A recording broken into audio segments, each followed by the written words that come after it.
So yan, tapos na tayo sa ating preparations. So start na talaga tayo sa actual solving. Hopefully.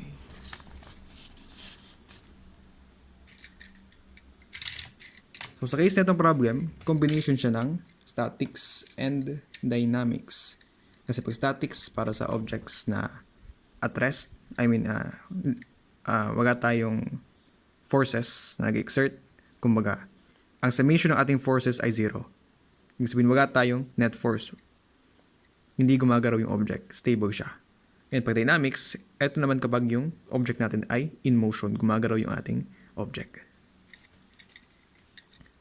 So, check natin. Etong problem natin ay two-dimensional. Ibig sabihin, meron tayong y-axis and x-axis. So, meron tayong two direction. Paiga and patayo. So, yun yung ating titingnan. Kumusta yung forces natin sa x direction? Kumusta yung ating forces sa y direction? So, kunyari, check natin etong sasakyan. Diba? Diba yung sasakyan natin, sabi natin, nag-move yung sasakyan natin. Diba? Kanyang initial velocity, 0. Umabot siya ng 60 km per hour or from 0 meters per second to 16.67 seconds. So, nag-move yung sasakyan. So, horizontally, nag-move yung sasakyan natin. Nag-move siya. Pero, observe natin siya vertically. Kung makikita natin, diba? Kuha tayo ng ibang point of view. Kung pag-uusapan natin, horizontally, nag-move yung object natin. Diba? Nag-move siya. Pero, vertically, andyan lang siya. Kung gusto natin ng vertical motion, kailangan, from dito, bumagsak siya. Uy, grabe yun. Bumagsak siya. Pero, hindi yun ang case natin. All throughout ng journey nitong sasakyan, hindi siya bumabagsak, diba? Ganyan lang siya. So, ang gusto natin sabihin, although meron tayong motion sa ating x direction, sa y direction, stable lang siya. Hindi siya tumataas, hindi siya umilipat pataas, hindi siya bumabagsak. Nakaganyan lang siya. Sadyang gumagalaw lang siya horizontally. Diba? Uy, mahulog pa. Grabe. So, dahil dun, yung ating combination ay para sa y direction, statics yan, kasi in equilibrium siya. Pero sa ating horizontal, dynamics na siya. Kasi, nagkaroon siya ng movement. Specifically, change in velocity. So, isa pang explanation natin kung bakit wala siyang movement sa y direction is yung natural weight nito is pababa, di ba? But, meron tayong roller support. Meron tayong wheels na nag-act as a support. Siya ay isang reaction sa natural action nito na bumagsak dahil sa kanyang weight. Again, natural reaction na is bumagsak dahil sa weight, pero meron tayong wheels na nag-act as a support para kontrahin yung action. Siya again ay reaction. Kaya tayo nasa state of equilibrium kapag pinag-uusapan natin ang y direction. Pero again, ang isang roller support, ang kaya niya lang suportahan ay forces na perpendicular sa surface. Or, sa case neto, yung mga nasa y-axis na forces. Kasi parang exert ka ng force horizontally, mag-move siya. So, yun ang guide natin. So, para sa ating summation of y forces, yan ay equal sa 0.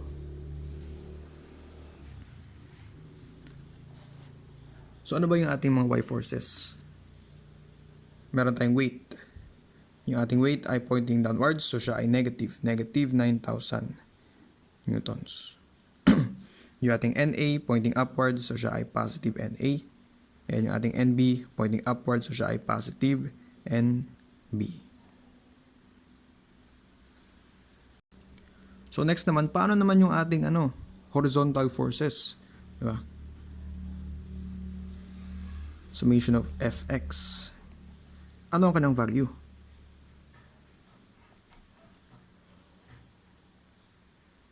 So kung babalikan natin yung problem, ang sabi natin dito is yung frictional force, yung nag-cause sa object na mapunta sa motion. So, based sa ating formula na F is equal to MA, ang ating definition nito is yung force, kapag ikaw ay nag-exert ng force, yung ating mass ay nalalagay natin into a state of acceleration. Tama ba yung term? State of acceleration. Basta yan. Nag-accelerate yung ating object na may mass.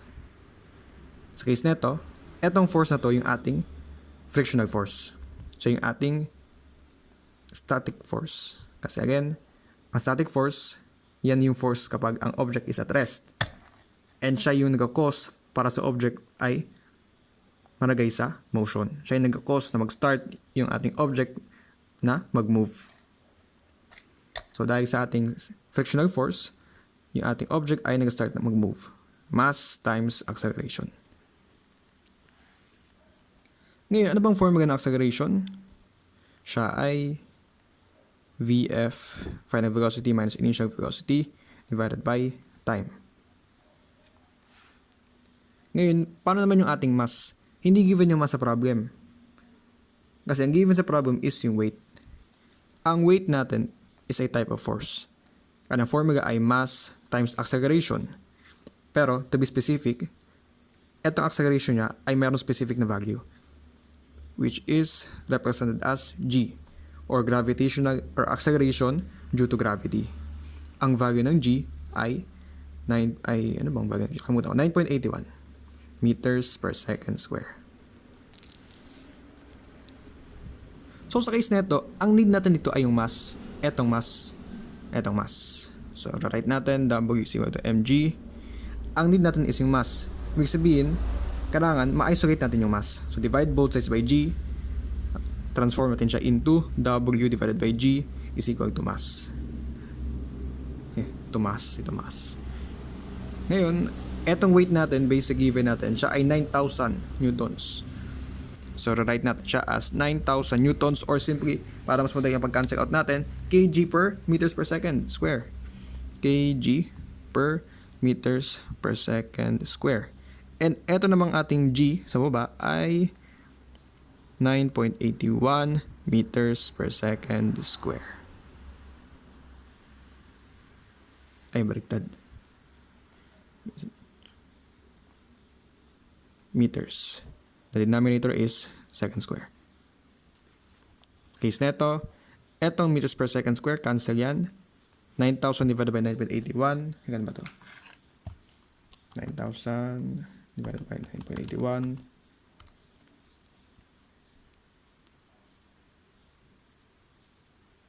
Siya ay equal sa mass, or equal siya sa 917.43 based sa calculator natin. Yan. So okay, nakuha natin yung mass natin. Siya ay 917.43 kilograms. So substitute natin dito.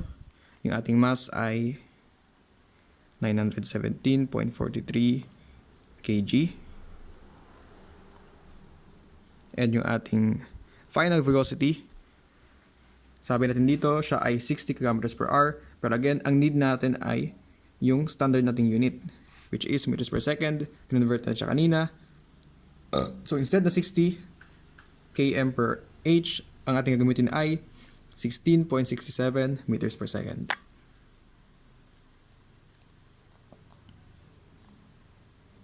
Minus 0. Initial velocity natin ay 0 meters per second. Divided by ating time, elapsed time natin ay 20 seconds. Ibig sabihin, yung etong change in velocity ay nag-occur during a time, during duration ng 20 seconds.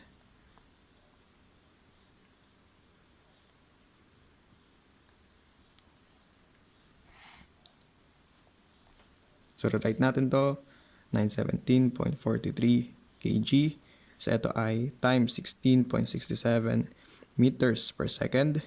Ito, reciprocal natin, 1 divided by 20 seconds. Solve natin, 917.43 times 16.67 divided by 20. Siya ay 764.7. 760, 765, pwede na yan. Kanang unit I, kg times meter divided by S times S, second square. And again, ang kg times meters per second square ay the same as 765 newtons. Ang newtons and eto, the same lang yan. So yan, nakuha natin ang ating frictional force. Eto siya, 765 newtons. So again, balikan lang natin. Based sa formula natin, baka nagtaka tayo, di ba, pag static friction, yan yung motion at rest. Ibig sabihin, hindi gumagalaw yung object. Pero bakit ang kanyang sagot dito ay mass times acceleration? Acceleration, ibig sabihin gumagalaw, nagkakaroon change in velocity. And again, etong mass times acceleration, hindi siya definition ng isang force. Eto ay result ng force. Etong acceleration nitong mass ay result ng pag-exert ng force. Specifically, static friction. Siya yung nag-cause para malagay sa motion yung ating object sa problem na to. So next, focus naman tayo sa ating forces sa y direction. So generally, okay, pag nag-solve tayo ng problem sa statics, yung ating check dito ay gaano kadami yung ating unknown variables. Sa case neto, meron tayong NB, meron tayong NA, and FS. So since meron tayong 3 na unknown variables, yung number of equations na gagamitin natin ay 3 din. Meron tayong choices, summation of x, summation of y, summation of moment, and ayun, summation of moment. So, summation of y, ito lang yung nagawa natin. Stop na tayo dyan kasi wala naman tayong ibang magagawa dyan. Diba? So, proceed tayo sa iba. Proceed tayo sa summation of moment. So, para sa ating moment center, madami tayong choices dito. Meron tayong point A, eto. Meron tayong point B, eto. And meron tayong point C sa ating centroid. So, napakarami ating option. So, ano ba yung pipiliin natin? Kahit agad actually, kahit agad sa tatlo, may makakuha tayo. Pero siguro, ang piliin ko na moment center ay eto na lang, point A. So, bakit point A? Kasi sa point A, meron 2 forces na dumadaan sa point A. Although, alam naman natin yung value ng ating frictional force, pero in case na, kunyari, sa ibang problem, hindi natin alam ang frictional force. Sa case neto, kapag yung isang center, moment center ay madaming forces ang dumadaan dito, kadalasan, yan ang pipiliin natin. Kasi again, kapag ang force ay dumadaan sa moment center, ibig sabihin, wala siyang, ano tawag dito? Wala siyang moment. Yun ang idea natin. Pero actually, correction ata dito. Correction ata. Yung ating frictional force ay nasa mismong surface natin, di ba? Nasa mismong surface siya. Ito yung ating ito yung ating moment center sa gurong, sa axle ata yan. Meron tayong specific distance dito, di ba? So siguro pagdating sa case naman nito, siguro pagdating dito sa part na to, sa horizontal, baka hindi na siya included. Baka lang. Wait na, pag-isipan natin. So sa tingin ko included pa din talaga siya. Included siya. Pero baguhin natin yung ating moment center. Instead na dito, point A, point B. Dito lang tayo sa point C. Kasi kung makikita natin, ano ba yung distance ng... Kasi again, pag sa moment, review lang natin sa moment. Para sa moment,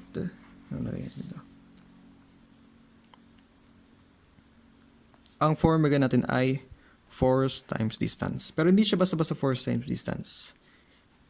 To be specific, etong force ay, yung ating tinutukoy dito ay yung line of action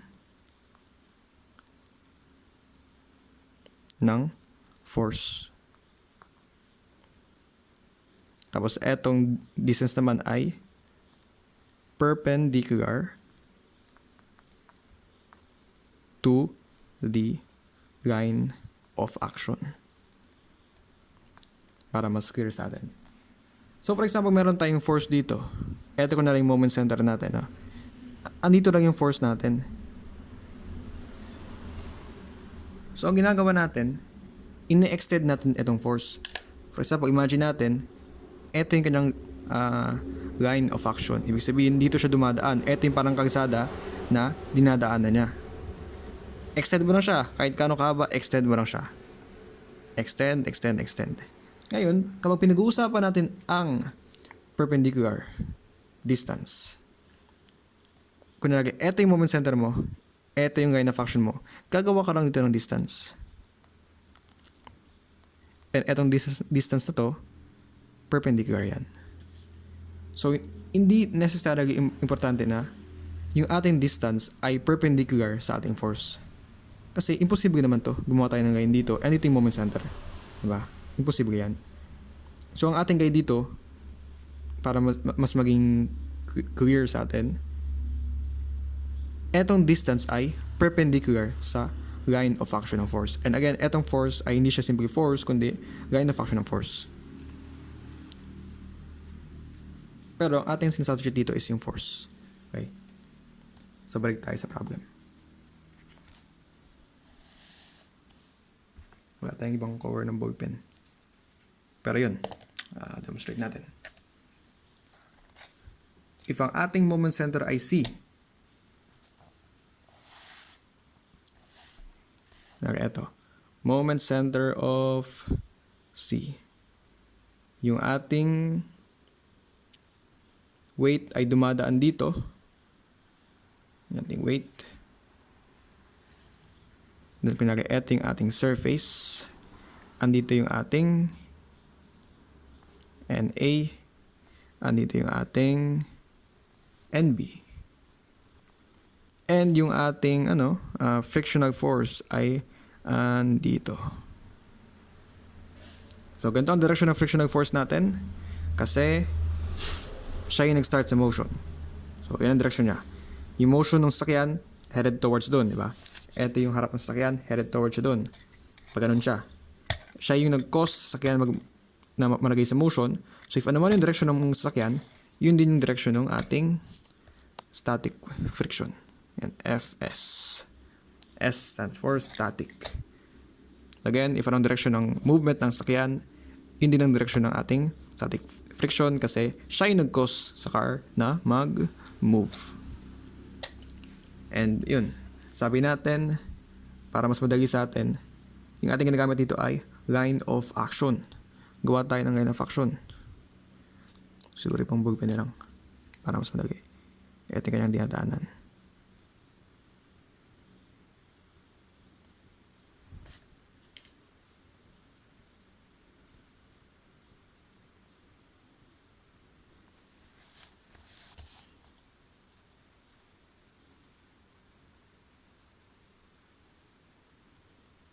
Na-extend yan dito.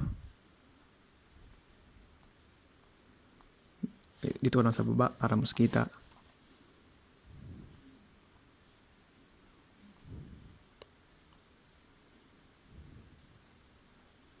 Yan. So, ang sabi natin, ang need natin dito ay perpendicular distance. Ibig sabihin, distance na perpendicular sa ating line of action ng force. Ngayon, ang sabi natin sa previous video, kapag ang isang force ay dumadaan sa moment center, automatic wala yung moment. Etong weight natin, wala siyang moment. Pero etong NB, gawa tayo ng distance na perpendicular sa kanya. Again, perpendicular, ang angle between itong distance and etong line of action ay 90 degrees. Ito, gawa naman tayo dito. So, ang secret naman dyan, kapag yung ating line of action ay pa-vertical, yung ating perpendicular distance ay horizontal. Kapag siya naman ay horizontal, yung ating line of action ay yung ating perpendicular distance ay vertical. So ngayon, based sa illustration, ang distance from eto to eto ay Eto, 60 centimeters. 60 yan. Eto naman, to dito, 120 centimeters. From bottom naman up to centroid, 57 centimeters. Diba? So, ang guide natin, convert natin siya into meters para mas maayos. 57 ay 0.57, 0.6, and 1.2. So, ito ay 0.6 meters. Change natin. Para sa dimension, green na lang natin, 0.6 meters. And ito ay 1.2 meters. And ito ay 0.57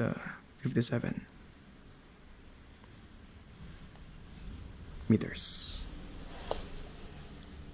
So next, proceed na tayo sa solving. So ito, moment at C. Kasi, ito yung ating moment center. Equal sa 0. 0 is equal to, yan. So first, unahin natin yung forces natin. Mamaya na tayo mag-solve for yung kanyang signs. Okay, pero gawa tayo ng assumption. Kapag ang kanyang rotation ay counterclockwise, gawin natin siyang positive. Kapag siya ay clockwise, gawin natin siyang negative again. Etong ginawa nating assumption, kahit change natin yung ating assumption, okay lang yan. Kung ito yung negative, okay lang din. Kung ito yung positive, okay lang din. Hindi siya importante. Guide lang natin to para at least yung magkaibang sign, hindi natin pwede combine. Yun ang purpose niya. So mamaya na tayo maglagay ng signs. Focus muna tayo sa formula. Formula again ng moment, ng kada isang moment ay force times distance. To be specific, force times the perpendicular distance sa kanyang function. So meron tayong 4 forces to be specific. Pero etong weight, since siya ay dumadaan sa moment center, X na yan. Ang natira sa atin, 3 forces. Fs, Na, and Nb. So, para sa Fs, ang kanyang perpendicular distance ay 0.57. 0.57. Huwag tayo malagay ng unit. Then, we also have Na, na meron distance na 0.6 meters. Ito na lang yung unit. And Nb, na may distance na 1.2. Ngayon, determine naman natin yung kanyang direction ng moment. Dapat di ko muna ginamit yung green at yung pencil. So, ito na ginagawa natin. For example, ito yung moment center. Unahin natin yung Fs. Ang gawin mo lang, iikot ka. Ito yung starting point mo. Iikot ka palibot sa ating moment center. Ating moment center natin. Iikot ka palibot dyan. And babalik ka sa kanyang buntot. So based dyan, nung ikaw ay umikot sa point C, ang ikot mo ay pag ganito. Which is clockwise. Diba? So ibig sabihin, ang sign nito ay negative kasi ang ikot niya ay clockwise. Next naman, etong Na. Na. Anong ikot ni kay Na? Na. Determine natin. Starting point. Ikot ka around. Point C. Bumalik ka sa buntot. Anong ikot mo?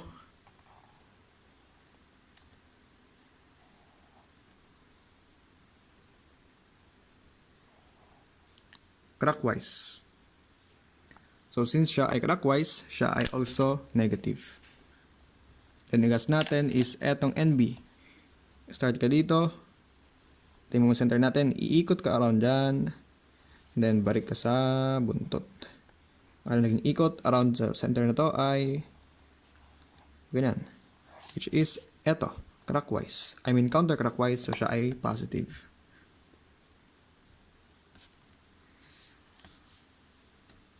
So simplify natin. Etong Fs meron tayong value dyan. 765 newtons, di ba? Eto. So replace natin. 0 is equal to negative sign 765 times 0.57 minus Na 0.6 plus Nb 1.2.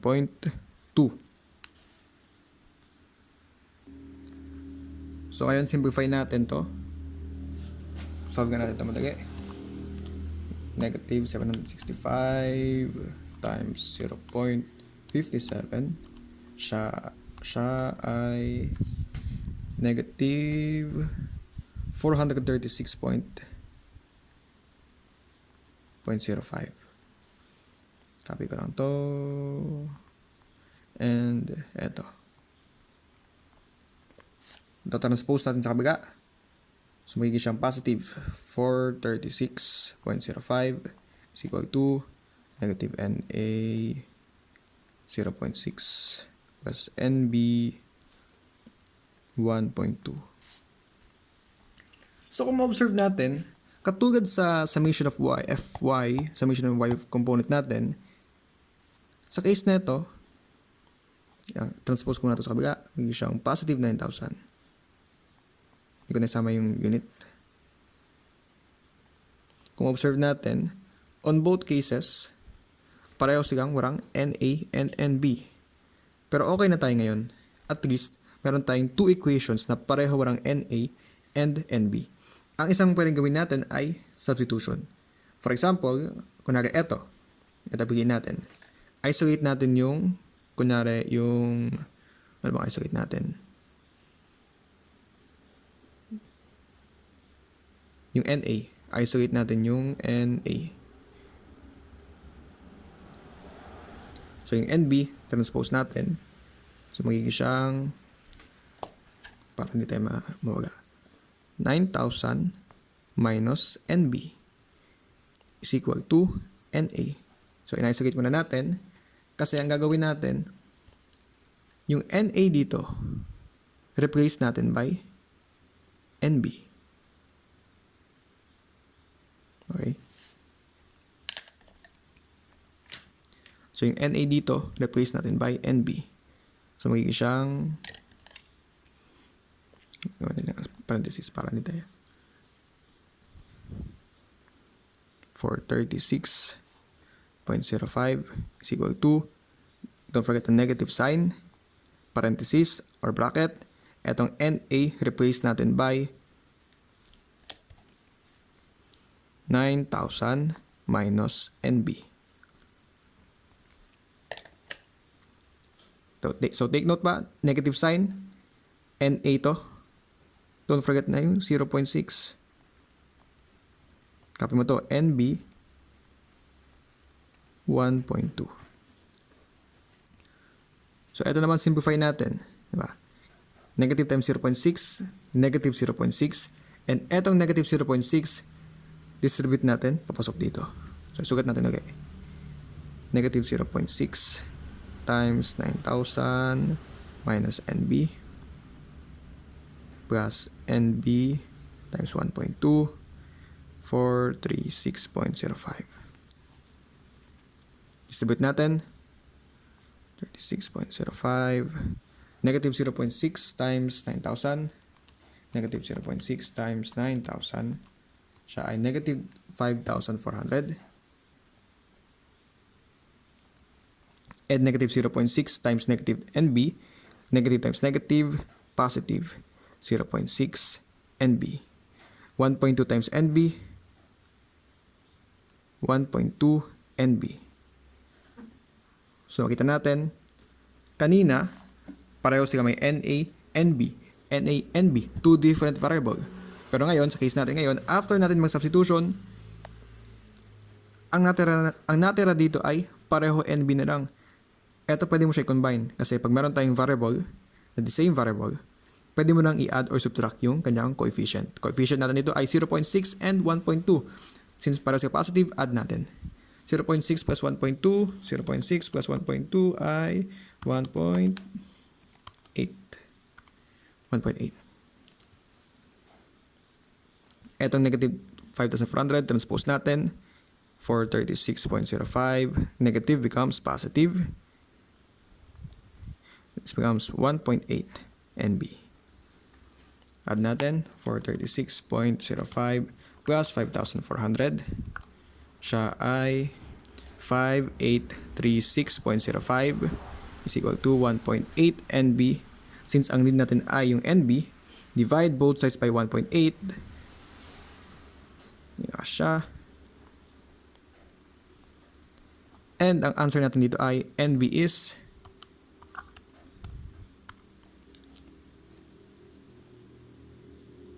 3242. Yan, 0.25. Or simply 3242 na lang.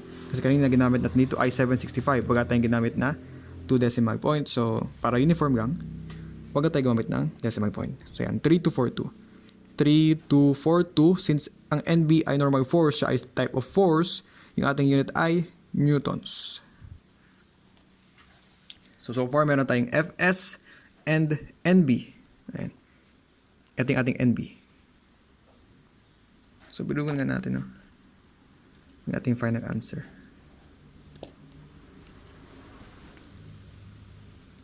Fs ay equal dyan.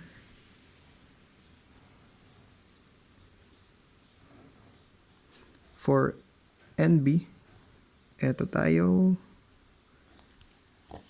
Ang natira sa atin dito, sa original natin, meron tayong Fs, NA and NB. Fs na NB, tapos tayo NA na lang. Kung babalik tayo sa taas, yung ating unang sinubstitute, di ba ito yun? Kaya natin siya tingmark as blue para matandaan natin.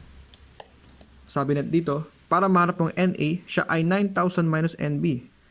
So, ang ating 9,000 minus NB, asterisk tayo dito, 9,000 minus NB. Ang NB natin ay 3242, di ba? 3242. Equal siya sa NA.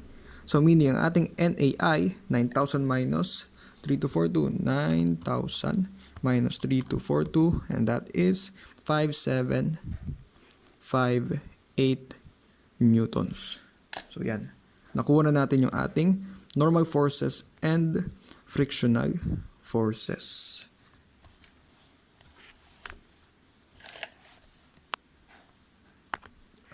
Ayusin.